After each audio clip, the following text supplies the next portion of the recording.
Você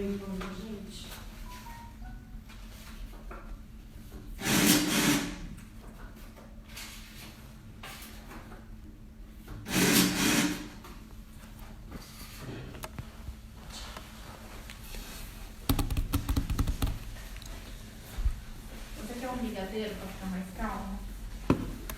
Hã? Ah, Você não tá falando? Desculpa aí. Eu não vou dar nada. oi pessoal, tudo bem? Boa noite. O áudio tá bom? Queria fazer essa pergunta pra vocês, pra não correr nenhum problema na live.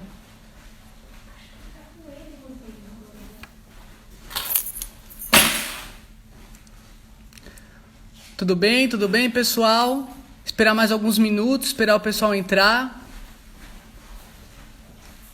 Ah, legal, que bom. Que bom que o áudio está bom, legal.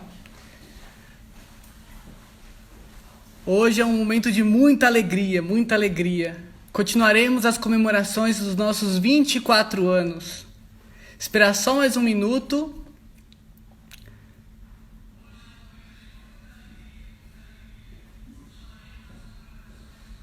Boa noite, pessoal. Responsa, né? Você viu que responsabilidade que me colocaram, Helder? Mas estou muito grato de participar dessa live. Esperar só mais um minuto, eu já começo. Chamem aí os amigos, chamem os familiares. Marquem os amigos aí para estarem com a gente.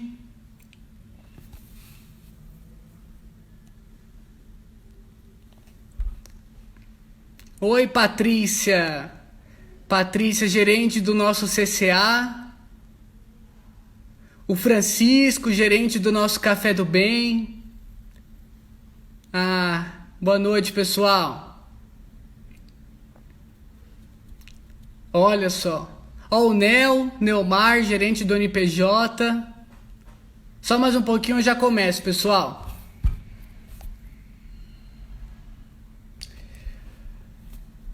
Falar alguns números aqui da Fundação atuais.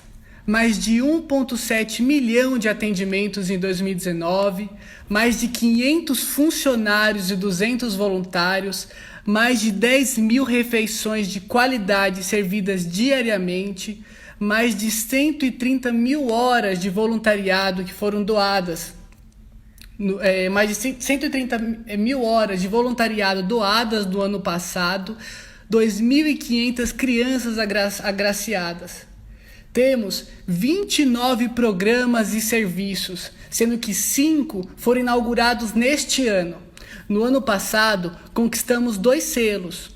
Um de gestão e confiança, concedido pela Ambev através do seu programa Voa, onde ficamos no top 10 das instituições participantes. O outro selo de gestão e transparência concedido pelo Instituto Doar, ficando com o conceito a mais. Esses são alguns números da fundação atual, mas em 1996 não era assim, era o início da nossa história. Nessa época, há 24 anos, eram os primeiros passos que eram realizados, as primeiras ideias que eram colocadas em práticas, os primeiros sonhos sendo realizados. E hoje falaremos com o idealizador de toda essa história, de toda a fundação. A pessoa que colocou os primeiros tijolos para que a primeira atividade fosse realizada, para que os primeiros sonhos, os projetos acontecessem na Fundação Comunidade da Graça. Mas antes de chamá-lo, eu quero fazer aqui um combinado com vocês. Um combinado que eu já tenho feito nas outras lives. O primeiro combinado é assim: fiquem à vontade para colocar aqui nos comentários perguntas, tanto para mim quanto para o Carlos Bezerra Júnior, que será o nosso entrevistado, e também para colocar algum depoimento de algum momento onde você teve o privilégio de ajudar uma pessoa através da Fundação Comunidade da Graça ou a oportunidade de ser ajudado através da Fundação. Além disso, para que não só comemoremos 24 anos, mas 30, 40, 50, 60 anos, precisamos do seu apoio. E uma das formas de você apoiar é aqui no link que coloquei aqui nos comentários, fcg.com.br pb.org.br/doe. Lá você pode ser mantenedor ou apoiar um programa especificamente. Ah, mas Diego, eu só tenho R$ 10. Com R$ 10, com certeza você consegue ajudar uma família. Eu vi que o Bezerra já está aqui, então irei convidá-lo.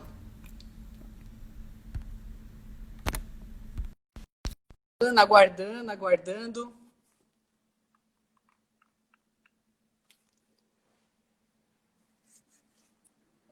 Aí o pessoal da fundação nos comentários. Oi, Bezerra, boa noite, tudo bem? Bem, e você? Como é que estão as Tudo coisas? certo. Tá legal o áudio? Espera um minuto que o meu tá travando, vou voltar em 1 minuto, espera aí. Tá, beleza.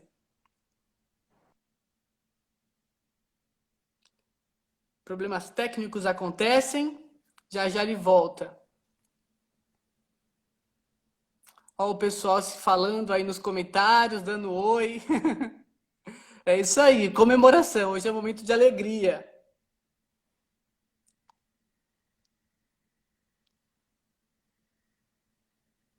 Tô vendo vários.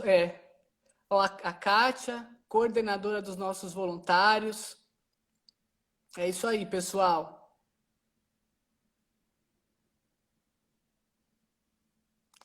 Esperar o Bezerra voltar.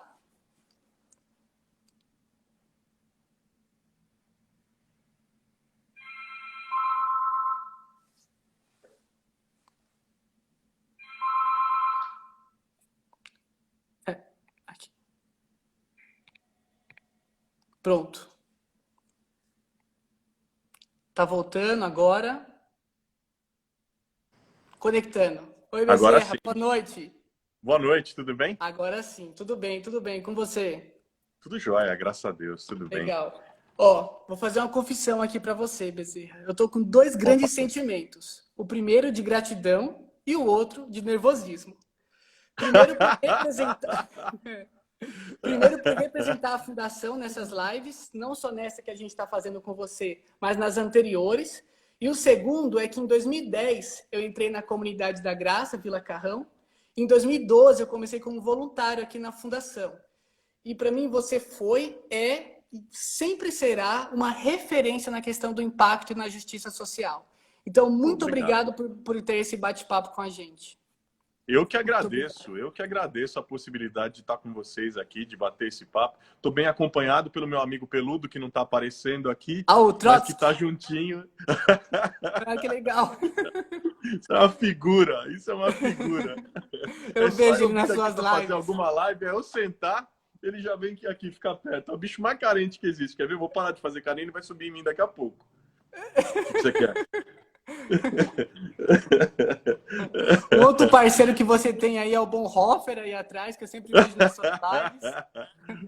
Com certeza. Vou falar aqui um sempre. pequeno currículo, uma pequena apresentação sua, caso exista alguém que talvez não te conheça e esteja nos vendo.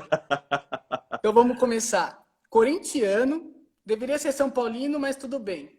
Gosta de pastel. Tô eu fora. sempre vejo nos seus stories que quando tem um momento, você dá uma escapadinha, você vai numa feira pegar um pastel e tudo mais. Tem um lindo parceiro, que é o seu Trotsky, e é fã do Breaking Bad. Quando eu vi isso, eu falei, nossa, sensacional, porque eu também gosto muito.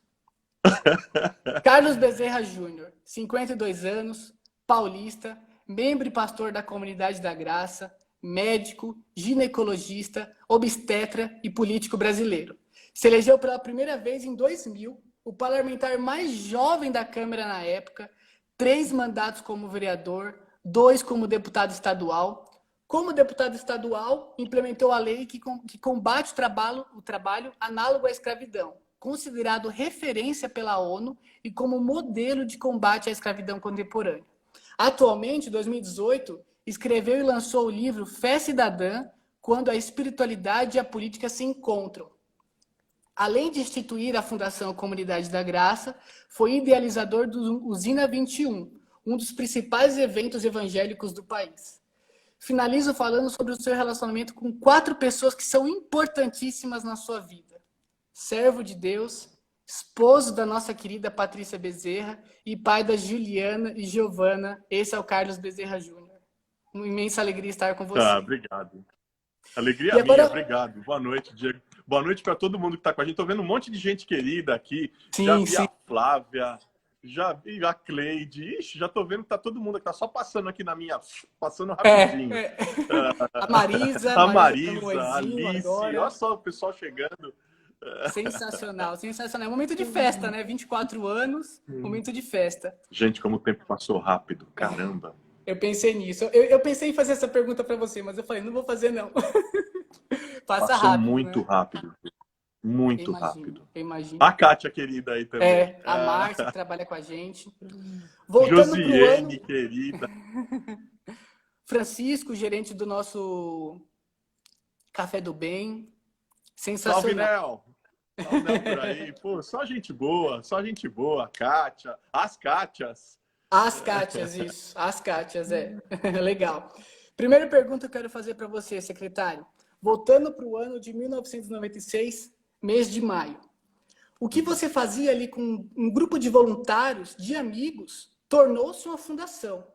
E eu queria saber o que passava pela sua cabeça naquela época, quais eram os seus sonhos, as suas vontades, os primeiros passos. Conta um pouco do início dessa história até o momento da instituição da fundação.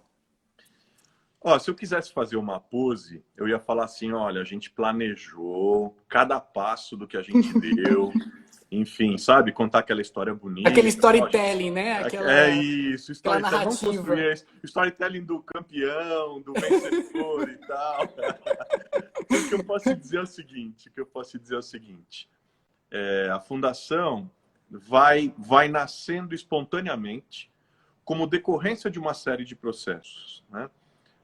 Eu venho de uma família, eu sou filho de um casal de pastores, você sabe disso. Meu pai, pastor Carlos Alberto, a pastora Sueli.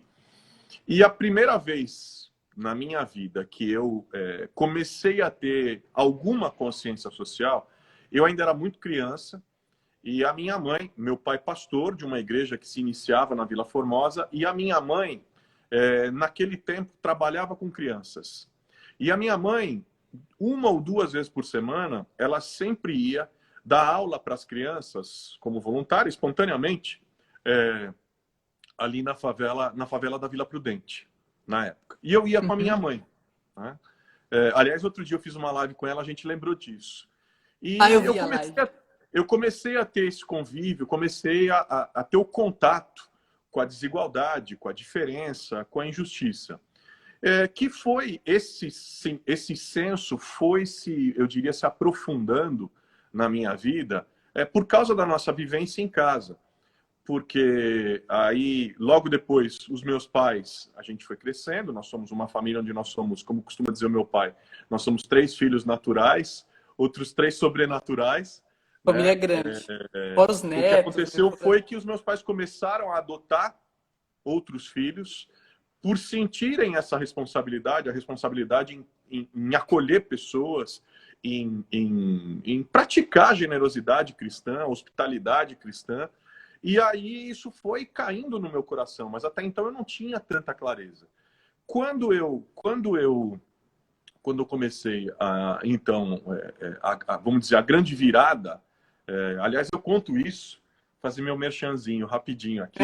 Eu conto isso no meu livro. No meu livro, No Fé Cidadã, num capítulo eu conto como foi o meu despertamento para a vida pública, fruto do meu engajamento na fundação, o sonho da fundação e tudo mais. Mas para tentar ser mais sintético na minha resposta, aí o que acontece? Eu vou para a faculdade de medicina e aí, de uma forma muito definitiva, muito, vamos dizer, muito mais aberta, eu começo a ter contato, de fato, com a pobreza, com a falta de acesso à saúde, com a miséria, porque o curso de medicina te impulsiona a isso, né? E a minha oração desde menino, eu tinha um sonho desde menino, aliás, do tempo em que eu me converti aos 11 anos de idade, e a oração que eu fiz na noite em que eu me converti, respondendo ao apelo de um grupo de médicos missionários de um navio chamado Doulos, eles estavam na comunidade e fizeram um apelo, né, para quem gostaria de entregar sua vida a Cristo, né, enfim, para quem gostaria de nascer de novo. Naquela noite eu tive a convicção de que era o meu momento, né? Era o meu momento de um encontro diferente com Deus, de entrega da minha vida. E eu fiz uma oração de entrega e fiz uma oração que era a minha oração de sonho, pedindo a Deus, falou, Deus, eu gostaria muito de ser um médico missionário como são esses que estão aqui. Eu queria muito isso. E aí, o que acontece? Nessa noite, então, eu faço essa oração e faço oração de criança, né? Coração absolutamente aberto, simples. E você sabe, né? Eu costumo dizer que oração é uma coisa perigosíssima. Eu ia falar isso agora. Porque Deus responde, entendeu? E aí Deus, um tanto de anos depois, quando eu vou para a faculdade de medicina, eu me lembro dessa minha oração. E essa minha oração, então, passa a me impulsionar para que eu começo a encontrar essas realidades. Aí eu sou despertado por uma outra leitura das Escrituras. Começo a ter contato com vários outros, com teólogos, conexão com outros livros, enfim, que vão me despertando uma leitura do evangelho integral, do evangelho que transforma o homem, mas transforma o ambiente onde está esse homem, do evangelho que transforma, que atinge corpo, alma e espírito, do evangelho que nos mobiliza a sermos agentes de transformação. E aí a gente começa um primeiro grupo, com 4, 5 estudantes de várias áreas da nossa comunidade, que a gente começa a orar para ser resposta de Deus e para a gente iniciar um trabalho de ação social que fosse onde a gente pudesse, como cristãos, exercer a nossa vocação. Porque, afinal de contas, a gente estava recebendo instrumentos na universidade para servir as pessoas. Era essa a nossa convicção. E aí aquele primeiro grupo tem o Gil, né, que está com a gente até hoje. Nós temos uma foto aqui na nossa galeria. Ah, não creio, sério? Desse grupo. Eu posso te passar aliás, depois. manda para mim que eu quero postar. Tá, Então, temos o Gil, a Marisa, que era assistente social. O Gil já trabalhava com terceira idade. A Adriana, que trabalhava com fonoaudiologia. Tinha a Lucy, terapeuta ocupacional. Tinha o único médico, que era o Dr. Jorge Mantuan. Enfim, essas são as pessoas que eu tenho. Espero não ter esquecido ninguém. A Beth, também assistente social. E aí começa o sonho. A gente começa a trabalhar, a gente começa a atender numa saletinha no fundo da comunidade. A gente começa com um projeto de cestas básicas, daqui a pouco um projeto de alfabetização e o embrião de uma pequena clínica. Bom, e para encerrar a história aqui, que ela é longuíssima, afinal de contas, são quase 30 anos, né? O que acontece? Essa história vai se desdobrando, a gente vai espontaneamente caminhando na direção do serviço, e aí eu começo a trabalhar organizando voluntários, eu começo a fazer apelos, a gente começa a fazer encontros, e a gente começa a ver a resposta das pessoas querendo ajudar. Envolver a igreja nessa, né? Exatamente. E aí surge então a ideia da gente se organizar o trabalho social, a gente sair daquele prédio, começar um novo prédio e de fato organizar um projeto social que viria a se transformar na Fundação Comunidade da Graça, que era desdobramento de uma coisa que eu esqueci. Eu morei um tempo com os meus pais em Londrina. A primeira ação social mais organizada que a comunidade teve foi na igreja que meu pai pastoreou em Londrina, quando ele começou uma creche lá. A minha mãe tocava essa creche. Isso também, eu tinha por volta de 14, 15 anos de idade, isso também foi importante no meu despertamento com relação a isso tudo. Então foi minha vivência na minha família, a questão das minhas convicções de fé, minha vivência na comunidade e aí, claro, a minha formação universitária. Isso tudo se encontrou e desembocou na vocação para o serviço que foi na minha grande escola, que foi a Fundação Comunidade da Graça, sendo que a gente jamais imaginou que ela seria o que é hoje. Que, aliás, ela teria essa riqueza de profissionais, de voluntários, de gente incrível, que se soma a cada dia nesse grande espaço que eu diria que é um espaço de promoção de justiça na cidade. Sensacional. Eu falei nas lives anteriores uma coisa que eu queria repetir aqui. A Fundação, quando nós comemoramos 24 anos de uma instituição, nós temos que olhar porque por trás são milhares de histórias transformando histórias, né? São histórias se encontrando, histórias se encaixando, reconstrução, enfim. São histórias de pessoas vivas, né? Que buscam transformar, assim como você, lá em 1996, com um grupo de amigos, começou tudo isso. Sensacional. Você falou a questão do médico e eu queria fazer uma pergunta para você. Quanto trabalhar com gestante, você por ser médico, ginecologista, obstetra, abriu um mundo de oportunidades para você? Inclusive, instituir a fundação, como você já disse, e até entrar na política. Eu diria que foi fundamental. Isso foi fundamental na minha vida. Por quê? Quando eu fui para a fundação, e eu ainda era um estudante, então eu fazia atendimentos e o Dr. Jorge supervisionava, né? Eu não sabia ainda se eu ia ser obstetra, que especialidade eu faria, mas eu comecei a atender as pessoas, né? Eu atendia todo mundo que vinha, atendia criança, idoso, enfim, atendia todo mundo. Aí eu termino a universidade e vou para a residência e escolho fazer gineco-obstetrícia. Né? E quando eu escolho fazer gineco-obstetrícia, eu organizo melhor já o atendimento em ginecologia e obstetrícia ali na fundação. Sim. E à época tinha duas coisas, isso mais de 2 décadas atrás, tinham duas coisas que eram muito complicadas, que era a mulher ter condições de fazer o pré-natal, era muito difícil, hoje ainda há dificuldades, mas era muito mais complicado, assim como era complicado fazer os exames preventivos. Papa Nicolau, por exemplo, aprender o autoexame de mamas, e aí eu percebia aquilo. E aí o que a gente começou a fazer? A gente começou a organizar o trabalho. Eu me lembro que à época a gente conseguiu a doação de uma van que a gente adaptou como um consultório ginecológico. Eu tenho foto dessa van. É incrível, cara, porque aí a gente ia, uma série de comunidades chamavam a gente. Eu ia, a Kátia, desse período, várias pessoas que estão com a gente aqui, né? O que acontecia? A gente tinha uma equipe também de voluntários, de profissionais voluntários, e a gente ia nas comunidades mais pobres, e eu fazia uma palestra sobre saúde da mulher, sensibilizando as mulheres com relação ao Papa Nicolau e ao exame de mamas, e aí a gente colhia o Papa Nicolau, que era encaminhado para um grande centro, que era o IBCC, e assim, a gente cuidou de um sem número de mulheres ao longo de muitos anos, né? Isso foi, eu diria, um dos grandes empurrões para o início da policlínica na fundação e da própria organização do trabalho na área médica da fundação. E isso me despertou para uma outra coisa, que é o que eu estava dizendo. Era uma dificuldade o acesso ao Papa Nicolau e ao pré-natal. Aí eu comecei a fazer o pré-natal das mulheres. E comecei a perceber que, assim, eu estava, na verdade, enxugando gelo. Porque a gente ajudava ali, eu ajudava uma mulher, falei, mas a gente precisa mexer no sistema. A gente precisa garantir o acesso dessas mulheres que não estão conseguindo chegar no pré-natal, porque não tem um passe de ônibus, porque não tem o dinheiro para o ônibus, porque moram longe do posto de saúde ou do hospital. A gente precisa fazer algo.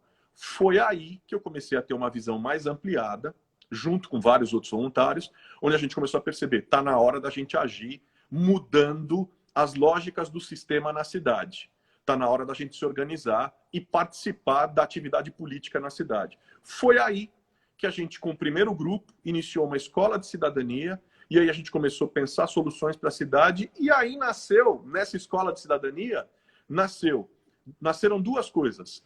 Nasceu a ideia do que se transformaria no programa Mãe Paulistana, que era garantir para toda mulher que se matriculasse no pronto-socorro, que se matriculasse no pré-natal, no serviço público, ela tivesse o direito ao bilhete único, ela tivesse o direito aos medicamentos todos, a garantia do leito hospitalar e depois o primeiro enxovalzinho. Foi assim que nasceu a ideia, ainda era a ideia, né? Nasce essa ideia e nasce também a ideia de a gente ter no nosso grupo alguém que fosse candidato. Eu começo a perceber a minha vocação pública, as pessoas começam a dizer, você precisa ser candidato, você tem ideias, você tem liderança, você coordena muitos voluntários e nós vamos te ajudar. Eu olhava e falava, mas como você é candidato? Vocês estão malucos? Eu sou um médico, eu sou um ativista social, do que vocês estão falando? Você tem que ser candidato, vamos em frente. E a gente se organizou e sabe aquela coisa, quando a gente não sabe que é impossível, a gente vai lá e faz? E aí eu me elegia, em 2000, com 32 anos eu me elegia, e aí o fruto começou a aparecer como resultado como resultado dessas discussões, dessa vivência minha, dessa grande escola que foi a Fundação. E dessa rede de apoio, né, de pessoas. É isso, nasce o programa Mãe Paulistana, e aí a Fundação começa a ter outros diálogos públicos, começa a ampliar sua atividade. Você vê hoje são mais de 1.500 crianças em creches, são vários programas, o Bom Prato, a própria escola, enfim, aí vai, são programas de todos os tipos, de geração de emprego e renda, de treinamento, de capacitação, de ação em emergências, em momentos de emergência, como agora a gente está agindo.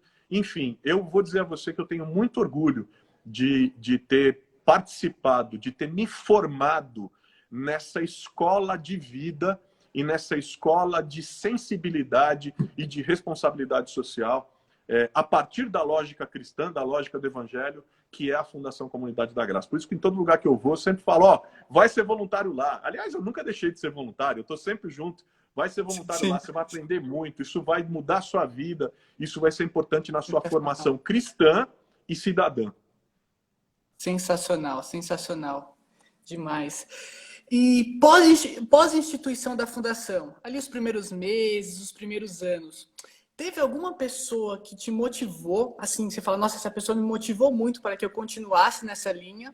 Ou alguma história de algum assistido, de algum voluntário, ou até de algum funcionário ali, que você falou, putz, essa pessoa foi tão transformada por uma simples ação que eu tive aqui com um grupo de amigos, que te deu start e falou assim, é essa linha que eu vou seguir, é por pessoas assim que eu vou, enfim, dar os primeiros passos ali na fundação, a questão médica e tudo mais. Teve alguma história, algumas pessoas ali que deram start ali, impacto na sua vida?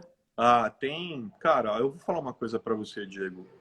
Olha, são tantas histórias ao longo da vida que eu vou te falar. Eu não sei nem fazer um destaque, porque eu vi histórias de todos os tipos. Eu vi histórias de pessoas que, aliás, eu nem sabia. Vira e mexe. Até hoje eu encontro pessoas. Outro dia eu encontrei uma mulher. Eu fui fazer uma visita num clube. Junto com o prefeito. E aí, enquanto secretário de esportes ainda. E aí uma mulher me encontrou. Ela olhou para mim e falou, você não é o Carlos Bezerra? Eu falei, eu sou sim. Você tá lembrado de mim? Eu falei, a senhora me perdoe, é tanta gente. Ela falou, imaginei que você não ia se lembrar mesmo. Afinal de contas, faz mais de 20 anos. Eu falei, o que foi? Ela falou, você fez o meu pré-natal no período mais difícil da minha vida, no ambulatório da Fundação Comunidade da Graça, e foi falando, e ela falou, olha, se não fosse você que cuidou de mim, eu era um pré-natal de alto risco, eu tive inúmeras dificuldades, você cuidou, você acompanhou, sua equipe deu suporte, eu fui encaminhada para um hospital público e a minha filha nasceu com todas as condições. Ela falou para mim, se vocês não tivessem aquele trabalho, talvez hoje a minha filha não estivesse comigo. Estou te falando uma história, mas tem histórias de, por exemplo, tinha uma paciente minha, à época, que estava em depressão. E ela estava tomando medicação e tal, e ela estava com muita dificuldade na luta com aquilo tudo. Eu dei um conselho a ela, eu falei para ela, vou te dar um conselho, vá ser voluntária. Ela falou, mas eu não sei aonde. Eu falei, vá ocupar melhor o seu tempo, vá servir as pessoas, vá amar as pessoas, que isso vai ter um impacto direto na sua saúde mental. Ela foi ser voluntária na fundação. 6 meses depois ela me encontrou, ela me deu um abraço e um beijo, ela falou, muito obrigado. O melhor conselho que você me deu na vida foi de eu ser voluntária. Ela estava curada da depressão. E, cara, e aí eu vou te dizer, eu vejo caras como o Saulo, por exemplo, como a Cleide, cara, como a Lourdes, outros que já se foram, que nem estão mais entre a gente, assim, que são uma inspiração, gente que entrega a vida toda, sabe? E que a gente vê o impacto, a consequência, os frutos disso na vida de outras pessoas, porque essas pessoas se doam e se dão. E eles, na verdade, são uma grande motivação para mim. Eles seguem me ensinando, inclusive, que vida pública é espaço de serviço. Eu nunca me esqueci disso por causa da escola que eu tive na fundação, por poder ter a oportunidade incrível de ser voluntário. Nossa, vida pública é espaço de serviço. Muito boa essa frase. Muito boa. Eu quero fazer duas perguntas agora, falando um pouco dessa situação em que, infelizmente, estamos vivendo, né? Era para estarmos comemorando isso todo mundo junto, mas por conta dessa situação, estamos comemorando assim pela internet ao longo dessas lives, que é a pandemia, essa crise do coronavírus. E eu queria que, como você enxerga que a sociedade tem que se prestar diante das pessoas, como nós, como pessoas, devemos fazer para diminuir o impacto que está gerando, já está gerando e que vai gerar na vida das famílias mais pobres, nas áreas mais periféricas, e qual a importância de uma instituição, de uma fundação, de um grupo social nessa situação em que vivemos. Olha, eu tô vendo a Déia Melhado aqui, ela e o Vanderlei são queridos do coração. Ela tá lembrando que quando eu fiz o pré-natal dela, você é uma querida do coração. Quanta gente... tu tá falando... Cara, você tava me perguntando de gente que inspira. Andréia, cara, a Kátia, a Flávia, a Paula, o Vlad. Sabe, eu não quero ser injusto aqui porque é tanta gente querida. É tanta gente querida. Eu fico lendo os nomes aqui, vendo o pessoal se manifestar. Gente, vocês são a grande inspiração para mim e para Patrícia, sabe? Quando a gente olha e vê os frutos, Diego, gente como você, sabe? A nova geração chegando, a gente vai vendo os frutos, o desdobramento, as consequências de tudo que a gente plantou ao longo desses anos. Eu tenho certeza que isso tudo vai se multiplicar muito. A Beth aqui com a gente também. É verdade, Beth, eu tinha falado dos que se foram e eu tinha pensado exatamente na Dina. Que falta faz a Dina? Saudade que eu tenho dela, sabe? Ela é muito, muito, muito querida. A saudade é enorme dela. Eu falo aqui agora falei, até me emocionei. Se emociona. A Cleide aqui nos comentários. São tantas histórias. A Cleide, a Rose. A Rose do RH nosso aqui. Sim, sim. Cara, são tantas histórias, sabe? É tanta gente querida. E é um espaço de generosidade, é um espaço de bondade, é um espaço de partilha. Eu jamais, o meu coração jamais se desligou e jamais vai se desligar desse lugar que faz parte, eu diria que faz parte, diretamente parte da história da minha vida, da minha formação, da concretude da minha vocação. Mas você estava falando sobre a importância da fundação num momento como esse, né? E da sociedade, assim, em questão do trabalho que a sociedade pode fazer para diminuir o impacto, principalmente nas áreas mais periféricas. A gente está olhando para isso tudo com uma preocupação muito grande. Hoje mesmo eu fazia um debate, eu estava fazendo um debate logo pela manhã, fazendo uma live com o pastor Caio Fábio. Né? E eu estava dizendo que nós somos, eu reconheço que sou privilegiado. Por quê? Porque eu tenho uma casa para estar, eu posso, na minha casa, estar preservado com a minha família. Eu tenho a possibilidade de trabalhar remotamente, de trabalhar da minha casa, eu tenho acesso à internet. Eu até fiz um devocional no domingo, né, dizendo que, comparando o momento de pandemia a um dilúvio, né, e dizendo que a nossa casa é a nossa arca, né, para a gente entender isso, para a gente aproveitar esse momento de convivência dentro da arca e entender que é esse o lugar do nosso refúgio, é esse o lugar da nossa travessia, e que a gente precisa ser grato a Deus por isso. Mas nem todo mundo consegue isso. Aliás, eu diria que a maioria da população, por necessidade ou por não ter uma casa, não tem abrigo, não tem refúgio, precisa se expor.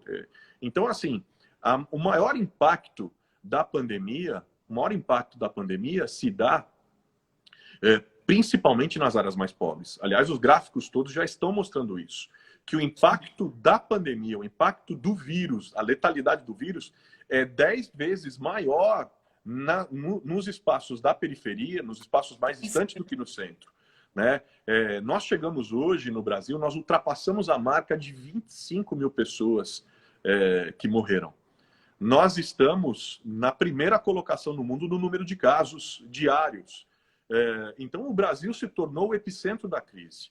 E, sem dúvida nenhuma, o maior custo, a conta maior, vai se dar em cima da população mais pobre. E aí a gente tem uma responsabilidade, que é levar informação, dizer da gravidade da situação que a gente está vivendo, dizer da importância que as pessoas, com que as pessoas precisam tratar as medidas de proteção e de higiene, lavar as mãos, usar o álcool gel, estar de máscara sempre. Quando chegar em casa, imediatamente tirar a roupa, ir para o banho, enfim, proteger as pessoas que estão em casa, tomar cuidado no contato no transporte público. Enfim, a gente precisa ter muita atenção. E não seguir fake news, muito menos entrar nessa onda de polarização. Sabe? Estão polarizando o vírus, a doença, porque um lado diz uma coisa, outro lado diz outra coisa, polarizando a medicina. Nós precisamos ouvir o que a ciência está dizendo, sabe? Tomar cuidado. O momento é sério, o momento é grave, o momento é o momento da gente se proteger.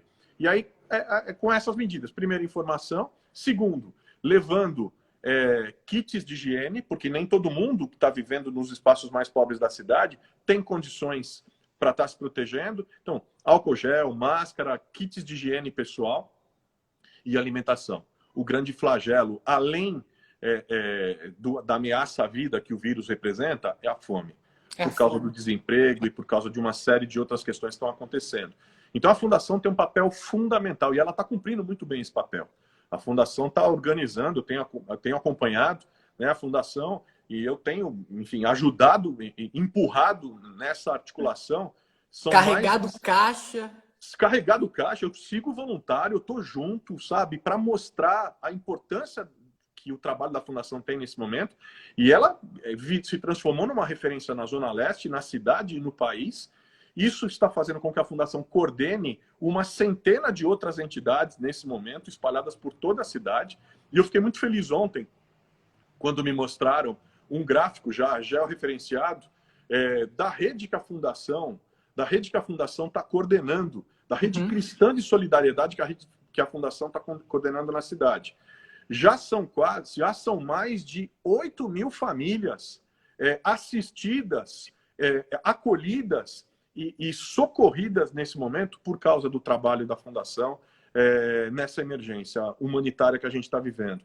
Então, a Fundação tem um papel crucial. Eu fico muito feliz porque ela cresceu. Ela é como um filho, né? uma filha que cresceu, que ganhou autonomia, que hoje tem outra condução, que tem uma equipe à frente, que tem um trabalho incrível, que vai inspirando gente, formando gente e que nunca foge à luta. E que num momento como esse está mostrando de verdade o tamanho e a importância que tem. A Kátia fez uma observação aqui e eu queria colocar uma homenagem para um funcionário nosso do Bom Prato de Guarulhos, infelizmente não lembro o nome dele, que morreu por coronavírus. Puxa vida. Queremos prestar uma homenagem para ele, para toda a família, que a família dele... É triste essa situação em que vivemos, então que console o coração da família dele, console o coração dos membros que estão próximos dele, dos amigos, dos funcionários do Bom Prato de Guarulhos, que Deus possa guardar o coração de cada um deles. Meus sentimentos. Você já falou alguns papéis da sociedade, da fundação. Eu queria ser um pouco mais específico na próxima pergunta. Qual o papel do cristão nessa situação? Especificamente do cristão. O papel do cristão, aliás, nós precisamos lembrar, nós estamos vivendo um tempo que a gente precisa lembrar por que as pessoas foram chamadas de cristãs ou de cristãos. Sim. Lá em Antioquia, quando da primeira vez cristãos foram chamados de cristãos, inclusive eles eram chamados de cristãos de maneira jocosa, era uma forma jocosa da sociedade se referir a eles, porque eles diziam, olha, esses daí são aqueles que parecem com Jesus. Como se fosse algo, vamos dizer, algo desprezível. Algo, criando algazarra aqui no meio. Algo jocoso, algo... né? Cristãos, porque se parecem com Jesus. Então nós precisamos lembrar que ser cristão é ser discípulo de Jesus. E discípulo de Jesus, especialmente num momento como esse que a gente está vivendo, segue os passos de Jesus. E aí... a gente precisa pensar o que é que Jesus estaria fazendo nesse momento. Aliás, o que é que Jesus estaria falando nesse momento. Aliás, com quem Jesus estaria se preocupando nesse momento? Com quem ele estaria andando? Então é isso que nós precisamos ter como referência cristã. Porque minha referência cristã não são aqueles que falam em nome de Deus, mas negam sua eficácia ofendendo nas redes sociais, xingando em microfones, pregando a violência, pregando a discórdia, semeando ódio, semeando ira, disputas, como a gente está vendo, feitas em nome de Deus. Isso é religião, isso é religiosidade. Aliás, isso é o que Jesus mais confrontava, né? A religiosidade, a hipocrisia religiosa, moralista, violenta, a hipocrisia religiosa que não faz nenhum sentido e que, inclusive, gera repulsa da sociedade.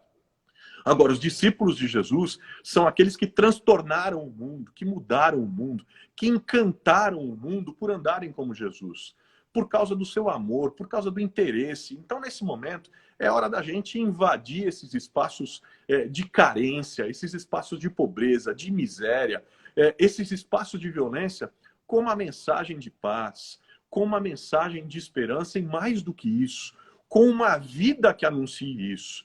A gente não fala de paz sem ser pacífico. A gente não fala de esperança sem ter esperança. Nossa. A gente não fala de justiça sendo ganancioso, sendo egoísta. Sabe? A gente não fala de generosidade sendo autorreferente, só pensando na gente. Agora é hora de cristão ser cristão, de cristã ser cristã, de partilhar o pouco que a gente tem com quem não tem nada, da gente se interessar por quem ninguém por quem ninguém se interessa, sabe? E aí se interessar de maneira prática. Quem está com fome, vamos levar comida. Quem está sem emprego, vamos tentar ajudar para conseguir socorrer e, quem sabe, reencaminhar o emprego. Enfim, é momento dos cristãos serem cristãos, socorrendo aqueles que mais sofrem nesse momento. E aí a gente olha lá para Mateus, né, a questão das bem-aventuranças. O quão bem-aventurados seremos em praticar o cristianismo. Sensacional, sensacional. É isso. Eu vou fazer algumas rodadas de perguntas agora, Bezerra. Perguntas um pouco mais rápidas, tá? Tá. O que é o trabalho voluntário para você e qual a importância dele? Trabalho voluntário? Trabalho voluntário para mim é algumas coisas. Trabalho voluntário para mim foi escola de vida. Trabalho voluntário para mim foi o espaço onde eu consegui exercer minha fé de maneira prática. O trabalho voluntário, para mim, é aquele espaço...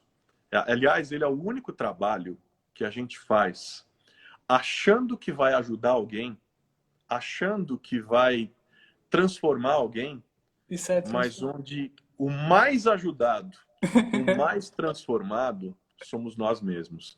Então, para mim, ser voluntário é isso.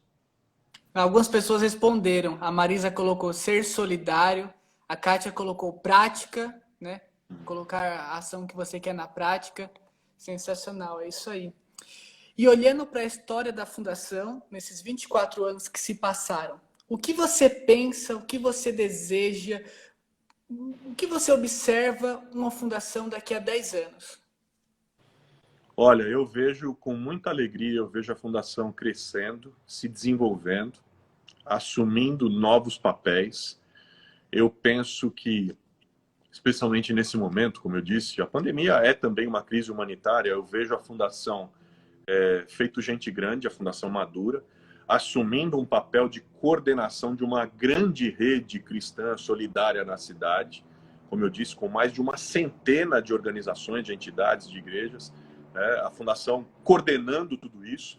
Eu vejo que a Fundação, nos próximos anos, vai assumir cada vez mais um papel de vanguarda, um papel de referência e uma escola de formação de jovens líderes com uma outra percepção, de jovens líderes que têm uma fé prática, que têm uma fé profundamente comprometida com a defesa da justiça e a luta contra a injustiça, mas não de tirar selfie ou de fazer foto bonitinha, de arregaçar as mangas e de colocar a mão na prática, de colocar o pé no barro. Então eu vejo a Fundação com esse potencial de coordenar redes na cidade e de formar jovens, especialmente jovens cristãos, para transformarem essa cidade. Eu vejo a Fundação como uma grande escola disso, até porque eu sou fruto dessa escola. É legal ver os seus comentários e ver que está tudo interligado, né? Desde a questão de você ser médico, nós, como sociedade, sermos voluntários ou atuarmos politicamente de forma responsável dentro da política, não só quem atua, por exemplo, como você profissionalmente, mas nós como sociedade mesmo. Então, tudo interligado na questão do cristianismo. Sim, Nossa, é incrível ver toda essa rede interligada na questão do cristianismo. sem dúvida. Sensacional, sensacional. Se você tivesse agora na frente dos mais de 500 funcionários da Fundação e 200 voluntários, o que você falaria para eles? Eu falaria para eles, valeu a pena, valeu a pena. E eu diria para eles, vocês são as respostas das minhas orações de menino. Eu nunca imaginei que Deus responderia as minhas orações me enviando vocês. Vocês fizeram o sonho ir adiante. Vocês me inspiram muito. E vocês são o maior patrimônio. Vocês são o maior patrimônio espiritual e humano que alguém poderia ter. Eu me sinto muito feliz, muito honrado por militar pela justiça junto com vocês nessa cidade. Tô vendo que a live vai acabar e você chorando aqui. Sensacional, sensacional. Muito obrigado. Muito obrigado pelas palavras. E que a Patrícia, a Paty Bezerra está aqui nos comentários. A Paty está aí? Tá. Sensacional suas palavras, sensacional. Guardo no coração e sabendo que na próxima semana, quando eu vier voltar ao trabalho, é com imensa alegria e gratidão de fazer parte dessa história. Muito obrigado, Júnior. Muito obrigado. Última pergunta. Quando acabar essa quarentena, qual a primeira coisa que você quer fazer? Pode contar mesmo? Pode sim. Cara, eu tô louco de vontade de ir pra praia. Esteja frio, esteja calor, esteja como for. Eu quero fazer duas coisas. Eu quero ir pra praia, tirar o meu sapato, tirar a minha meia, pisar na areia e chutar água. É tudo que eu quero, deixar aquele vento, deixar a maresia bater no meu rosto. Esse é meu sonho, é sentir aquele cheiro de mar. Que saudade Sim. que eu tô na praia, cara. Sim. Nossa, eu fico conversando com a minha noiva, isso direto. Pra mim também, a resposta seria essa, seria a praia. E tem uma coisa que eu também tô sentindo muita falta, cara. Eu não sei como é que isso vai ser. Eu sou um cara muito de toque. Eu venho, assim, de uma casa que a gente é assim. Meu pai... Seu pai, né? Nossa, meu pai é muito desse jeito, entendeu? Meu pai, eu cresci com ele falando pra mim, ó, dá um abraço, um beijo e um cheiro, entendeu? Que era coisa do meu avô, pai dele, que é um cearense, que era um cearense arretado, que gosta, a gente é uma família de toque, né? De calor, né? E eu sinto muita falta de abraço, eu sinto muita falta disso. Eu tenho muita, sabe, eu quero muito poder abraçar, mas eu não sei como é que vai ser isso, mesmo depois que a gente voltar, sabe? Espero em Deus que a gente consiga se abraçar mais. Eu sinto muita falta. Ontem, né, que era dia do TBT, nós fizemos uma postagem especificamente sobre isso, a questão do abraço. O quão... Às vezes a gente está acostumado a se abraçar, mas quando isso deixa de ser praticado, a gente olha para o passado e fala, putz, que coisa, né? Nossa, saudade. Que saudade. Que saudade. Eu encontrei minha mãe essa semana, você não acredita, eu encontrei minha mãe essa semana. Fazia um tempo que eu não via ela e o meu pai e tal. Eu fui para encontrá-los, para dar uma olhada no meu pai, como é que ele tá de saúde e tal. Eu sempre dou uma olhadinha nele. Cara, aí ela abriu a porta. Primeiro que assim, o sapato já ficou para fora, né? E aí ela abriu a porta, eu de máscara e tal. Quando eu entrei assim em casa, cara, fica uma situação, eu percebi a minha mãe doida para me dar um abraço e eu doido para dar um abraço nela, mas aquela coisa assim, é melhor a gente não fazer isso, sabe? Eu acho que de certa forma isso isso está ensinando a gente a importância de determinadas coisas que a gente já tinha desvalorizado. A falta que a gente sente dessas coisas simples, do abraço, do beijo, do cheiro, né? E eu sinto que quando a gente voltar, acho que essas coisas vão ter um outro valor. Espero em Deus também que a solidariedade, a generosidade, a promoção da paz essas coisas também ganham um novo valor. Espero em Deus, minha oração tem sido para que a gente saia mais humano disso tudo. Apesar de ter um monte de gente que eu percebo que parece que vai sair pior. Eu nem sei se vai sair pior, porque acho também que sabe o que eu penso? Eu acho que a pandemia escancara. Ela põe um holofote. Quem era mesquinho, quem era egoísta, quem era, sabe, rancoroso, quem é ruim, eu acho que fica pior. A gente percebe mais. E quem era solidário, quem era generoso, quem promovia a paz, quem, enfim, semeava o amor, eu acho que faz mais isso. Eu acho que a pandemia faz isso. Espero que a gente tenha mais gente, mais humana, depois da pandemia. E que esses que promovem a discórdia, a maldade e o ódio, eles que de fato saiam derrotados disso tudo. Tomara, tomara. A sua história é enorme, cheia de acontecimentos, de fatos. Em uma hora não daria para colocar tudo isso em uma live. Mas eu queria abrir esse espaço para que você falasse algo que você tem o desejo de falar nesses 24 anos da Fundação e talvez eu não perguntei. Algo que você queira falar. Então tá aberto aí para você fazer um comentário final. Eu só queria dizer que eu acho que com relação à Fundação, a Fundação chegou muito mais longe do que eu imaginei que poderia chegar. E isso aconteceu, como eu disse, porque ela tem um patrimônio imensurável. É impossível a gente medir o valor. E esse patrimônio são vocês. O meu desejo é que Deus envie mais gente. Minha oração é: Deus, manda a gente. Envia a gente. Porque sonho não falta. Porque projeto não falta. Porque injustiça a ser combatida não falta. Mas eu tenho pedido a Deus: Deus, manda a gente, envia a gente. E eu penso que esse é um tempo onde nós, mais do que nunca, devemos estimular as pessoas a ocuparem esse espaço, a se apropriarem da Fundação que é delas, a se apropriarem desse organismo vivo que promove a justiça na cidade. Organismo vivo. Nós precisamos incorporar cada vez mais gente e eu penso que o momento da Fundação é esse. É momento de esse organismo vivo se multiplicar, se expandir, replicar o sonho, replicar a ação e formar cada vez mais gente para lançá-las. Lançar essas pessoas em espaços onde hoje são espaços que estão desocupados, que não tem ninguém ali militando pela justiça. Então, essa é a minha oração. A Paty Bezerra falou que essa também é a oração dela. Eu também. A Paty aliás, um agradecimento especial. É importante a gente registrar aqui a história. Sim. Toda a história. Tem um momento da história muito importante a ser registrado. A grande participação da Patrícia. Eu tive o meu momento na história, na organização inicial, no início do trabalho, enfim, na organização dos primeiros voluntários, na estruturação do sonho e vamos dizer, nos primeiros avanços, né? Depois que saí, que fui para a vida pública, a Patrícia foi lentamente assumindo a Fundação, e ao assumir, acho que ela deixou um legado muito importante. A Patrícia é muito relacional, e a Patrícia, ela une o sonho.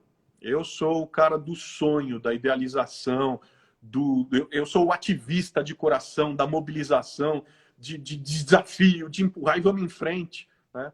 E a Patrícia é uma pessoa de construção da base, de articulação. Ela é uma pessoa de gente, de pessoas. Ela enxerga pessoas, ela sabe como ninguém destacar pessoas, cuidar de gente, sarar a gente, recolocar pessoas, colocar pessoas, escolher pessoas. E o legado que ela deixou foi a estruturação dessa equipe, desse grande grupo gestor que hoje toca a Fundação, que tem muito, muito, muito a cara dela, da contribuição dela, da força dela, dos sonhos dela.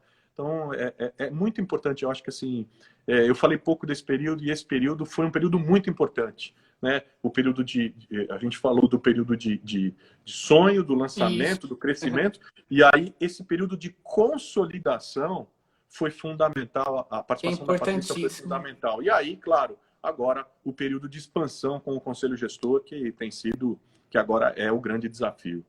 Legal, legal. Tendo o privilégio de poder dar essa resposta para você, representando aqui os funcionários da Fundação, eu olho tanto para você quanto para a Patrícia Bezerra e eu lembro daquele versículo de subir nos ombros de gigantes, para nós conseguirmos olhar adiante. Então eu vejo você e a Patrícia como esses gigantes, em que os funcionários, voluntários, apoiadores, mantenedores apoiam nessa construção que vocês já fizeram para poder olhar adiante. E é um imenso privilégio, gigante, enorme de fazer parte dessa história. Muito grato por você, Bezerra, muito grato. E que Deus abençoe você, a sua família, a sua história, o seu futuro. De verdade. Obrigado, obrigado, Diego. Obrigado de verdade. Estou vendo a Cássia aqui, que é outra por quem eu tenho um amor, um carinho enorme, tantos anos de dedicação, sabe? Ela tem participação direta nessa construção. Quanta gente que eu vou vendo, a Rosa. Gente, quanta gente querida, preciosa, especial. Vocês são um grande patrimônio. Feliz a instituição, feliz a entidade que conta com um patrimônio como esse, que conta com tantos corações, tantas mentes, mas especialmente corações batendo em sintonia com o coração dele, batendo pela justiça, pulsando pela justiça. Eu amo vocês demais. Queria deixar isso aqui nessa semana de celebração de aniversário. Eu tô até emocionado, cara. Vocês me fizeram ficar emocionado. Tô lembrando da minha história, das minhas coisas. Eu amo vocês demais. Obrigado por acreditarem na gente. Obrigado por ousarem sonhar com a gente. E eu quero dizer que vocês são minha casa, vocês são nossa casa. Vocês serão sempre o nosso porto seguro. E vocês são a certeza no nosso coração de que o legado segue, de que o trabalho se expande e de que é possível, sim, construir um outro mundo, um mundo diferente, um mundo com gente muito diferente. Gente do jeito que Deus sonhou que a gente fosse. Gente parecida com Jesus. E vocês nos inspiram a cada dia ser mais gente do jeito que Ele desejou que a gente fosse gente. Amo muito vocês. Sensacional, sensacional. Muito obrigado, então, Bezerra. Muito obrigado. Bom final de semana para você e para sua família. Obrigado. Tchau, tchau, Bezerra. Álcool gel, lava as mãos. Pode deixar. Coloquem máscara, se cuidem. A minha tá aqui, a vida de vocês é muito preciosa. A vida de vocês é muito preciosa. E vai passar. E quando passar, nós vamos celebrar juntos e vamos nos abraçar e vamos festejar tudo isso. Sim. Vamos festejar a vida. E comer pastel na feira. Oh, boa. De carne com queijo e uma pimentinha. Vamos chamar minha mãe, que foi quem me introduziu no vício. Ah, legal.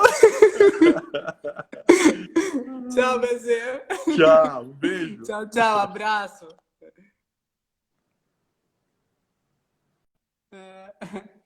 Sensacional, pessoal. Maravilhoso ouvir a história dele, maravilhoso contar com vocês, maravilhoso fazer parte disso.